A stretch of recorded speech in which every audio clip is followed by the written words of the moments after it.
എനിക്ക് ഒരുപാട് മെസ്സേജ് വന്നിട്ടുണ്ടായിരുന്നു. ഒരുപാട് കുട്ടികളുടെ മാർക്ക് റേഞ്ച് 250 ടു 275ൻ്റെ ഇടയിലാണ് ബയോളജിയിൽ നിൽക്കുന്നത്. എങ്ങനെ ഇമ്പ്രൂവ് ചെയ്യാൻ സാധിക്കും, ഇനി ഇമ്പ്രൂവ് ചെയ്യാൻ പറ്റുമോ, ആകെ ഓർത്തിട്ട് കരച്ചിൽ വരുന്നുണ്ട്, ഇനി എനിക്ക് എക്സാമിന് അത്രയും മാർക്ക് കിട്ടുമോ, ഇങ്ങനെയുള്ള പല കുട്ടികൾക്ക്, ഒരുപാട് കുട്ടികൾക്ക് അങ്ങനത്തെ ഒരു വിഷമം അനുഭവിക്കുന്നുണ്ട് ഇന്ന്. എനിക്ക് തോന്നുന്നു മേ ബി നിങ്ങൾക്ക് ചിലപ്പോൾ ആ ഒരു അവസ്ഥ ഉണ്ടായിരിക്കാം, ആ ഒരു സിറ്റുവേഷനിൽ കൂടെ ആയിരിക്കാം നിങ്ങൾ കടന്നു പോകുന്നത്. അപ്പോൾ നിങ്ങൾക്ക് വേണ്ടിയിട്ടാണ് ഇന്നത്തെ ഈ വീഡിയോ എന്ന് പറയുന്നത്. അതിനു മുൻപ് ഞാൻ doctor Gopika, your quarantine teacher. അപ്പോൾ ഇന്ന് നമ്മളിവിടെ ഡിസ്കസ് ചെയ്യാൻ പോകുന്നത് ഈ ഒരു പ്രോബ്ലം ഫേസ് ചെയ്യുന്ന കുട്ടികൾ ഇനി എന്താണ് ചെയ്യേണ്ടതെന്നുള്ളതാണ്. അപ്പോൾ ഫസ്റ്റ് തന്നെ ഞാൻ പറയട്ടെ, നിങ്ങളുടെ വിഷമങ്ങളെല്ലാം മനസ്സിലാക്കാൻ പറ്റും. പക്ഷേ നിങ്ങളെ വിഷമം അങ്ങോട്ട് മാറ്റി വയ്ക്കുക. നമ്മൾ വർക്ക് ചെയ്തില്ലെങ്കിൽ നമുക്കൊന്നും കിട്ടാൻ പോകുന്നില്ല. ഓക്കെ, അത് നിങ്ങൾ ആദ്യം ഒന്ന് മനസ്സിലാക്കുക. നമ്മളിവിടെ അതിന് ഒരു സൊല്യൂഷൻ കണ്ടുപിടിക്കുകയാണ് ചെയ്യേണ്ടത്. അതിന് പകരം ആലോചിച്ചിരുന്ന് വിഷമിച്ചെന്ന് പറഞ്ഞിട്ട് അതിൽ നിന്ന് നമുക്ക് ഒരു മാർക്കും ഒരു സന്തോഷവും ഒന്നും കിട്ടാൻ പോകുന്നില്ല. നിങ്ങൾക്ക് ഒരു മാർക്കും അതിൽ നിന്ന് എക്സ്ട്രാ കിട്ടാൻ പോകുന്നില്ല, ഉള്ളതും കൂടെ മറന്നു പോകത്തേ ഉള്ളൂ.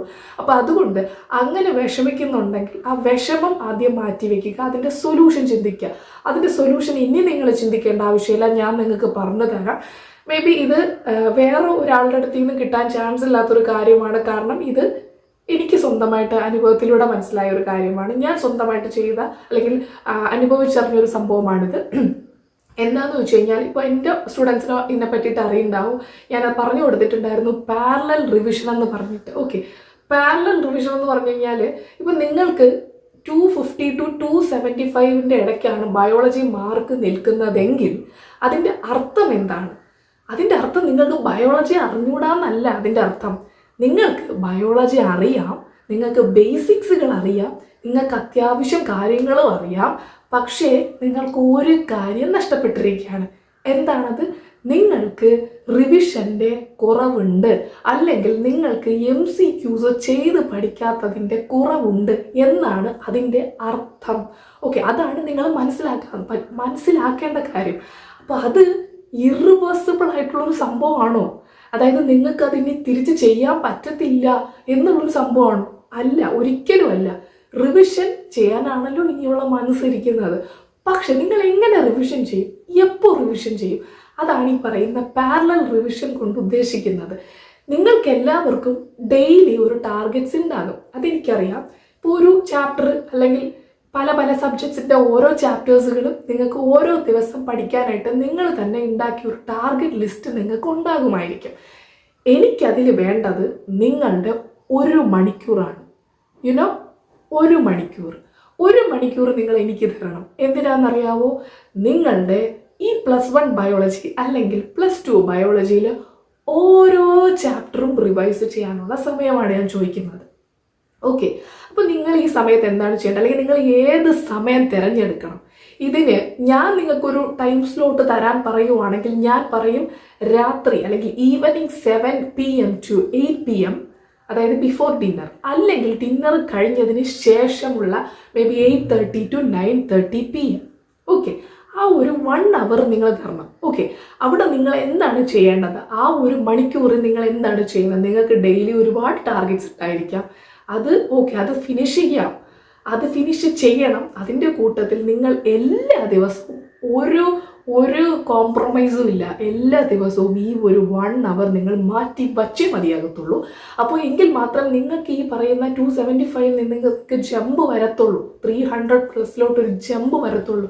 അതൊരു ഈസി സാധനമല്ല, പക്ഷെ നിങ്ങൾക്ക് സാധിക്കുന്ന ഒരു കാര്യമാണ്. അപ്പം നിങ്ങളുടെ ഈ ഒരു ലാക്ക് ഓഫ് റിവിഷനോ അല്ലെങ്കിൽ നിങ്ങളുടെ ഈ ഒരു എന്താണോ കുറവുള്ളത് അത് നിങ്ങൾ നികത്താൻ നിങ്ങൾക്ക് ഒരിക്കലും വിഷമിച്ചിരുന്നിട്ടൊരു ജമ്പ് ഉണ്ടാകത്തില്ല. അപ്പോൾ നിങ്ങൾ ഈ ഒരു സമയത്ത് എങ്ങനെ പഠിക്കണമെന്ന് ചോദിക്കുവാണെങ്കിൽ, നിങ്ങൾക്ക് ബയോളജി, ഇപ്പം ഞാൻ +1 ബയോളജിയുടെ കാര്യം പറയാം. ഇതിലെ ചാപ്റ്റേഴ്സിൽ നിങ്ങൾ സോർട്ട് ഔട്ട് ചെയ്ത് 2ആയിട്ട് തരംതിരിക്കണം. എങ്ങനെയാണെന്നറിയാമോ? ചില ചാപ്റ്റേഴ്സുകൾ നിങ്ങൾക്ക് കാണുമ്പോൾ തന്നെ മനസ്സിലാകും, ഓക്കെ എനിക്കിത് അറിയാം, എനിക്ക് എന്താണ് അപ്പം അതിൻ്റെ കുറവ്. ഇപ്പം MCQs ചെയ്ത് പഠിക്കാത്തതിൻ്റെ കുറവാണുള്ളത് എന്ന് പറയുമ്പോൾ എന്തോ ഓർമ്മ നിൽക്കുന്നില്ല, അല്ലെങ്കിൽ എക്സാമ്പിൾസുകൾ മനസ്സിൽ ഇരിക്കുന്നില്ല, അങ്ങനെയുള്ള കാര്യങ്ങളായിരിക്കും ചിലപ്പോൾ നിങ്ങളുടെ ഒരു പിഴവായിട്ട് അവിടെ ഇരിക്കുന്നത്. ഓക്കെ, അപ്പോൾ നിങ്ങൾ എന്താ ചെയ്യേണ്ടത്? അങ്ങനത്തെ ചാപ്റ്റേഴ്സുകൾ വരുന്ന ദിവസങ്ങളിൽ നിങ്ങളുടെ ഈ ടാർഗറ്റ് ഡേയിൽ, പാരലൽ റിവിഷൻ ഡേയിൽ നിങ്ങൾ MCQs ചെയ്യണം ഈ ഒരു 1 അവർ. ഓക്കെ, അത് കഴിഞ്ഞിട്ട് നിങ്ങൾക്ക് രണ്ടാമത്തെ സോർട്ട് ഔട്ട് ചെയ്ത ചാപ്റ്റേഴ്സ് എന്ന് പറയുന്നത്, നിങ്ങൾക്ക് ചാപ്റ്റർ അറിയാമോ എന്ന് ചോദിച്ചു കഴിഞ്ഞാൽ അറിയാം, പക്ഷേ നിങ്ങൾക്ക് തന്നെ അറിയാം, പക്ഷെ അത് ഇൻകംപ്ലീറ്റ് ആണ്. എനിക്ക് അത്രയും നന്നായിട്ട് ആ ചാപ്റ്റർ കൺസെപ്റ്റോ കാര്യങ്ങളോ അറിയത്തില്ല. അങ്ങനെയുള്ള ചാപ്റ്റേഴ്സുകൾ നിങ്ങൾക്ക് ഈസി ആയിട്ട് തരംതിരിക്കാൻ പറ്റും. എനിക്ക് അത്രയും നന്നായിട്ട് അറിയാം, നിങ്ങൾക്ക് ഈസി ആയിട്ട് തരംതിരിക്കാൻ പറ്റും. അപ്പം അങ്ങനെയുള്ള ചാപ്റ്റേഴ്സുകൾ നിങ്ങൾ എന്ത് ചെയ്യണം? വൺ ഷോട്ട് വീഡിയോസുകളോ ഏതെങ്കിലും നിങ്ങളുടെ ഇൻസ്റ്റിറ്റ്യൂട്ടിൽ പഠിക്കുന്നതോ ആയിട്ടുള്ള ക്ലാസ്സസ് കാണുക. അപ്പോൾ നിങ്ങളിവിടെ ലെങ്തി ക്ലാസ്സസ് കാണാൻ ദയവ് ചെയ്ത് പോകരുത്. ഒരു 1 ഷോട്ട് 1 അവർ ക്ലാസ്സസ് ഒക്കെയാണ് ഇതിന് ഇനഫായിട്ടുള്ളത്. NCERT ബേസ്ഡ് ആയിട്ടുള്ള ക്ലാസ്സസ്, അത് ഞാൻ എടുത്ത് പറയാണ്. കാരണം ഈ ഒരു ടൈമിൽ നിങ്ങൾ ബയോളജി റിവിഷൻ ചെയ്യുന്ന സമയത്ത് നിങ്ങൾ 90 ബയോളജി ക്വസ്റ്റ്യൻസ് ചോദിക്കുന്നതിൽ മാക്സിമം പോയി കഴിഞ്ഞ് ഒരു 5 ക്വസ്റ്റ്യൻ, ഞാൻ 5 എന്ന് പറയാം, എല്ലാം കൂടെ കൂട്ടിയാണ് 5 എന്ന് പറയാണ്, 5 questions may be out of syllabus ചോദിക്കുന്നതെന്ന് വിചാരിക്കാം. നിങ്ങൾക്ക് ആ 5 ക്വസ്റ്റ്യൻസ് വേണോ അതോ ഇപ്പുറത്തിരിക്കുന്ന 85 ക്വസ്റ്റ്യൻസ് വേണോ എന്നുള്ളത് ആദ്യം നിങ്ങൾ തീരുമാനിക്കണം, കേട്ടല്ലോ. അപ്പോൾ ഞാൻ പറയും 85 ക്വസ്റ്റ്യൻസ് എൻ്റെ പുറകെ പോകാനേ പറയത്തുള്ളൂ. ഓക്കെ, എൻ്റെ സൗണ്ട് കേട്ട് കഴിഞ്ഞാൽ അങ്ങോട്ടും ഇങ്ങോട്ടും വോയിസ് മോഡുലേഷൻ വരുന്ന പോലെ തോന്നും. എനിക്ക് സൗണ്ട് വരുന്നില്ല, സോറി കേട്ടോ. എൻ്റെ ആ സൗണ്ട് കേട്ടിട്ട് നിങ്ങൾ ഒരുമാതിരി മറ്റേ പാറപ്പുറത്ത് മറ്റേ കല്ലിട്ട് ഉറച്ച സൗണ്ടാണെന്ന് വിചാരിച്ച് ചിരിക്കരുത്. സീരിയസ് ആയിട്ടാണ് കാര്യം പറഞ്ഞു തരുന്നത്. ഞാൻ തന്നെ ചിരിക്കാതെ കഷ്ടപ്പെട്ട് കാര്യം പറയായിരുന്നു. ഓക്കെ, അപ്പം നിങ്ങൾ ഈ 85 ക്വസ്റ്റ്യൻസിൻ്റെ പുറകെ പോകുന്നതല്ലേ നല്ലത്? നിങ്ങൾ 85 ക്വസ്റ്റ്യൻസിൻ്റെ പുറകെ പോകാനായിട്ട് NCERT ആണ് പഠിക്കേണ്ടത്. ഓക്കെ, അപ്പോൾ NCERT 1 ഷോട്ട് വീഡിയോസുകളോ റിവിഷൻ ക്ലാസ്സസുകളോ അങ്ങനെ എന്തെങ്കിലും നിങ്ങളുടെ ഇൻസ്റ്റിറ്റ്യൂട്ട്സിൽ പ്രൊവൈഡ് ചെയ്യുന്നുണ്ടെങ്കിൽ അത് ഫോക്കസ് ചെയ്യുക. അത് പുറത്തു നിന്നുള്ള സംഭവങ്ങൾ പഠിക്കാതിരിക്കുക. നിങ്ങൾക്ക് എൻ്റെ ക്ലാസ്സിൽ ജോയിൻ ചെയ്യണമെന്നുണ്ടെങ്കിൽ എൻ്റെ ക്ലാസ്സിൽ ജോയിൻ ചെയ്യാൻ. ഞാൻ NCERT അല്ലാതെ വേറെ ഒന്നും എടുത്തിട്ടില്ല. NCERT ഈ 1 അവർ മാക്സിമം 1.5 അവേഴ്സിലാണ് എൻ്റെ ചാപ്റ്റേഴ്സുകളൊക്കെ തീരുന്നത്. നിങ്ങൾക്ക് പലർക്കും കോഴ്സ് അറിയായിരിക്കും, ultimate biology revision by doctor Gopika. അപ്പോൾ ഈ ക്ലാസ്സസിൽ നിങ്ങൾക്ക് ജോയിൻ ചെയ്യാം. ജോയിൻ ചെയ്യേണ്ട ഡീറ്റെയിൽസ് ഒക്കെ ഞാൻ ഡിസ്ക്രിപ്ഷനിൽ കൊടുത്തേക്കാം. കൂടുതൽ അതിനെപ്പറ്റി ഞാൻ പറയുന്നില്ല. അപ്പോൾ നിങ്ങൾക്ക് ഇപ്പം ഇൻ കേസ് അത് ജോയിൻ ചെയ്യണമെന്ന് ആരെങ്കിലും ഇപ്പോൾ ചിന്തിക്കുന്നുണ്ടെങ്കിൽ നിങ്ങൾ ദയവ് ചെയ്ത് ഫെബിന് മുമ്പോ ജോയിൻ ചെയ്യുന്നതായിരിക്കും നല്ലത്. കാരണം അതൊരു കൺസെപ്റ്റുകൾ അത്യാവശ്യം നന്നായിട്ട് പറഞ്ഞു തരുന്നൊരു ക്ലാസ്സാണ്. 1 അവറിലാണ് അത് പഠിപ്പിച്ചു തരുന്നത്. അപ്പോൾ നിങ്ങൾക്ക് ഒരുപാട് ലേറ്റ് ആയി കഴിഞ്ഞ് കഴിഞ്ഞാൽ ചിലപ്പോൾ നിങ്ങൾക്കത് കണ്ടിന്യൂ ചെയ്ത് പോകാൻ, കോപ്പപ്പ് ചെയ്ത് പോകാൻ പാടായിരിക്കും. അപ്പോൾ ഈ ക്രാഷ് കോഴ്സ് എന്ന് പറഞ്ഞിട്ട് നിങ്ങൾ ജോയിൻ ചെയ്യുമ്പോഴത്തേനും നിങ്ങൾക്ക് ഇതുപോലെ ഒരുപാട് കൺസെപ്റ്റ് ലാസ്റ്റ് 1 മന്ത് പഠിപ്പിക്കുന്നത് എങ്ങനെ ഇരിക്കും അതുപോലെ ഇരിക്കും. അൾട്ടിമേറ്റ് ബയോളജി റിവിഷൻ കോഴ്സിൽ നിങ്ങൾ ലാസ്റ്റ് 1 മന്തൊക്കെ വന്നിട്ട് ജോയിൻ ചെയ്യുവാണെങ്കിൽ ഞാൻ ഓപ്പണായിട്ട് കാര്യം പറഞ്ഞതാണ്, നിങ്ങൾക്ക് അതുകൊണ്ട് ഒരു യൂസ് ഉണ്ടാകത്തില്ല. കാരണം നിങ്ങൾ ഓൾറെഡി ടെൻഷനിലായിരിക്കും, എന്തൊക്കെയോ കേൾക്കുന്ന പോലെ തോന്നും, നിങ്ങൾക്ക് എന്നെ ഒന്നും മനസ്സിലാവത്തില്ല. ഓക്കെ, അപ്പോൾ അതുകൊണ്ട് ദയവ് ചെയ്ത് നിങ്ങൾ ലാസ്റ്റ് മന്തിൽ അത് ജോയിൻ ചെയ്യരുത്. സ്വന്തം കോഴ്സ് ജോയിൻ ചെയ്യരുതെന്ന് പറയുന്ന ഒരു വ്യക്തി ഞാനായിരിക്കും തോന്നുന്നു. ഞാൻ കാര്യം എന്ന് വെച്ചാൽ ജോയിൻ ചെയ്യുന്ന ആൾക്ക് എന്തെങ്കിലും യൂസ് ഉണ്ടാവണ്ടേ, അല്ലാതെ ചുമ്മാ വേണ്ടിയിട്ട് ജോയിൻ ചെയ്യിപ്പിക്കാൻ എനിക്ക് താല്പര്യമില്ല. അതുകൊണ്ട് ഞാൻ പറഞ്ഞതാണ്. ഓക്കെ, അപ്പോൾ നിങ്ങൾക്ക് ഇപ്പോൾ ജോയിൻ ചെയ്യണമെന്നുണ്ടെങ്കിൽ നിങ്ങളുടെ സോർട്ട് ഔട്ട് ചെയ്തതിന് ശേഷം നിങ്ങൾ ജോയിൻ ചെയ്യണം. ഓക്കെ, ആ ഡിസ്ക്രിപ്ഷനിൽ ഞാൻ കാര്യങ്ങൾ കൊടുത്തേക്കാം. അപ്പോൾ ഇങ്ങനെയാണ് നിങ്ങൾ ഡെയിലി നിങ്ങളുടെ ടാർഗറ്റിൻ്റെ കൂട്ടത്തിൽ ഈ പാരലൽ റിവിഷൻ ചെയ്യേണ്ടത്.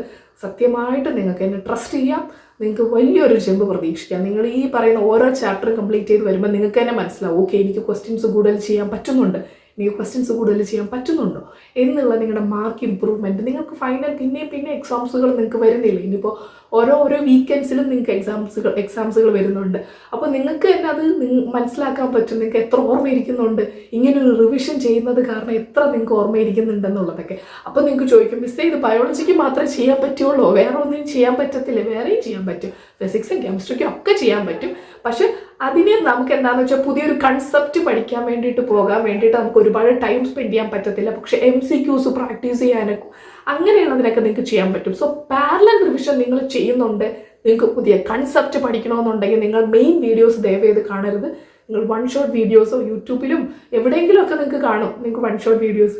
അത് വെച്ചിട്ട് നിങ്ങൾ MCQs പഠിച്ച് കൺസെപ്റ്റുകളൊക്കെ പഠിക്കാനായിട്ട് ശ്രമിക്കേണ്ടതാണ് ഈ ഒരു ടൈമിൽ നല്ലത്. Okay, it's a kind of smart സ്റ്റഡിയാണ്. കൂട്ടത്തിൽ നിങ്ങളുടെ തന്നെ ഹാർഡ് വർക്കും ഉണ്ട്. നിങ്ങൾക്ക് എങ്ങനെ വന്നാലും നിങ്ങൾക്ക് ഇമ്പ്രൂവ്മെൻ്റ് ഉണ്ടാകും, അതിന് ഒരു മാറ്റവും ഇല്ല. ഓക്കെ, അപ്പോൾ ഈ ഒരു മെത്തേഡ് നിങ്ങൾ ട്രൈ ചെയ്ത് നോക്കുക. ട്രൈ ചെയ്യല്ല, മസ്റ്റായിട്ട് നിങ്ങൾ ചെയ്തിരിക്കുക. Okay, so thank you so much.